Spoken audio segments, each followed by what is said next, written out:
What's up mga madam? It's me again, yung mamita, mga madam.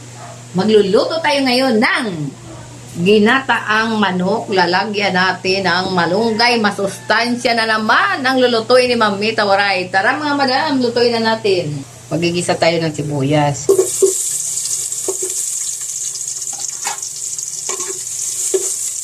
Tapos luya para mabango yung ginataang manok. Tapos ilagay na rin yung bawang.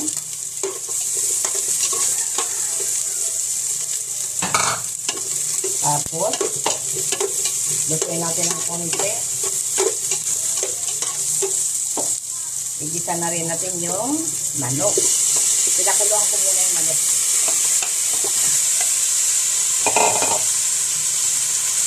Tapos babalik tayo na natin. Kasi madali lang kulutuin kasi pinakuluan na.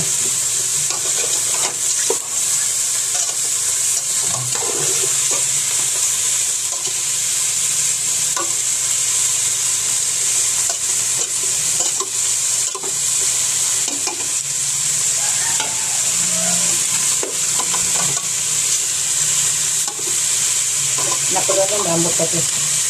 Tapos, nilagay na tayo ng asin.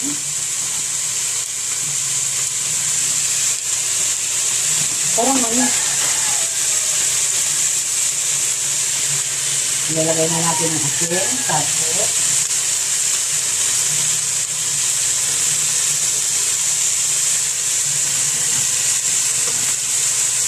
ilalagay na natin yung magic sarap. Konti lang. Pampalasa-lasa lang, huwag ba marami, patak lang. Ganyan ako magluto, patak-patak lang. Tapos, ilagay na natin yung chicken cube.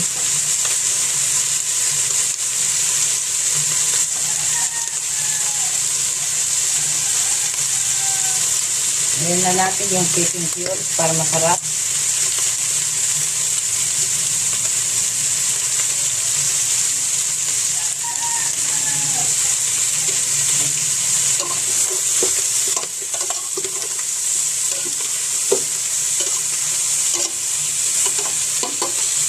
Tapos, maglalagay tayo ng tanglad. Tanglad para mabango. Yung may gata. Masustansyang luto. Yung Mamita Waray. Magdali yan nabuksan. Tapos, kasi luto na yung ano.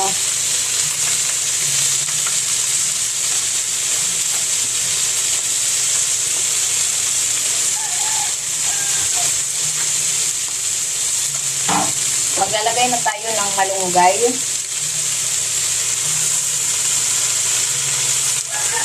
Kasi pinakuluan na yung manok kaya ligisa na lang tapos titimplahan na lang. Nahanap ka ni Papay.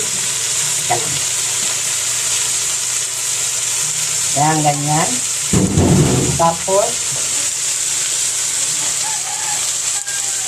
Tapos, lalagyan na natin yung kukumama. So, yung luto ni Mamita Waray, lagi may kukumama. Kukumama lagi ang luto niya. Yan ang ginagamit ko lagi, kukumama. Ito yung magagata ako. Nahilig ako sa kukumama. Yan. Takpan muna natin. Pakulan muna natin konti. Tapos mamaya balikan na lang natin.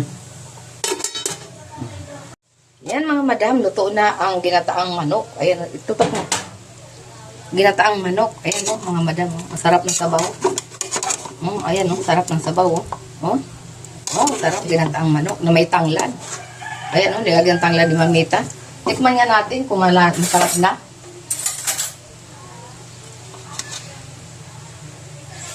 Harap. Mga kaibigan, nagustuhan niyo ba ang video ni Mamita na ginataang manok na may tanglad at malunggay? O kung nagustuhan niyo mga kaibigan, mga madam, huwag niyo lang kalilimutan i-like and share at i-subscribe at follow na rin. Thank you mga madam.